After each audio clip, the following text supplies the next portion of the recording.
والله يا جماعة كنا عند أبهاتنا بناكل، ما كانوش قافلين علينا الأكل يعني بالمفتاح، لأن احنا كنا بناكل وبنشرب وفاكهة وعصير ومصاريف في إيدينا وبالعكس بقى كمان، ده احنا كنا قاعدين بالنا رايق ودماغنا رايقة ومش شاغلين دماغنا بحاجة ومش شاغلينها ومش حاملين هم حاجة ولا هم بعد ساعتين حتى، وبننام براحتنا وبنقوم براحتنا. ده احنا يوم ما اتجوزنا احنا حملنا الهم وشلنا الهم بدري وعملنا كل حاجة. لا ده انت كنت جاية لنا رفيعة وتخنتي، هي ما تفهميش في إيه، انت تتجوزي حلو وتبقي تمام ومية فل وعشرة بتاع 45 50 60 كيلو، يوم ما تقولي يعني ده العروسة دي داخلة ما شاء الله ملان. ماشي تمام. تخلفي أول عيل تفوجئي تلاقي نفسك ضربت خمسات في سبعات في تسعات. في ايه ما تفهميش ايه اللي حصل برضو ما تفهميش. يعني السندوتش ده انا يوم ما بعمله بفضل عليه طول النهار.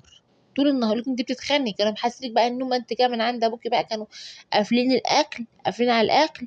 وانت جيت هنا بقى لقيتي الاكل ولقيتي البرطعه ولقيتي بقى شفتي لقيتي الفانوس السحري. فدخلتي بقى شفتي دوستي بايدك ورجلك بقى في الاكل والشرب واليغمه. وكل ما يتكلموا لك ده انت كنت جايه قد كده. ده انا كنت يا ريتني يا اختي فضلت قد كده يا ريتني يا اختي فضلت.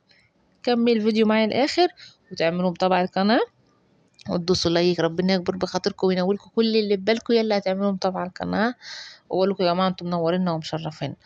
إيه عايزه اقول لكم ان المقياس مش مقياس اكل وشرب والله، ده بالعكس، ده انت بتبقي كنت يعني في بيت ابوكي قاعده رايقه وبالك رايق وبتاع بس ما تفهميش يوم مجرد ما بتخلفي اول عيل تحسي ان في حاجه غلط.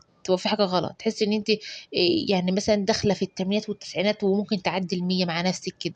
ايه اللي حصل بقى ايه اللي جد. ما فيش رغم ان هم منكدين عليك وعليك وعلى ابوك وجوزك عامل اللازم وحماتك عامله اللازم والعيال عاملين اللازم وزياده وغير اللي في دماغك انت، يعني الدنيا اصلا يعني كلها بايظه مخرمه على بعضها بس ما تفهميش.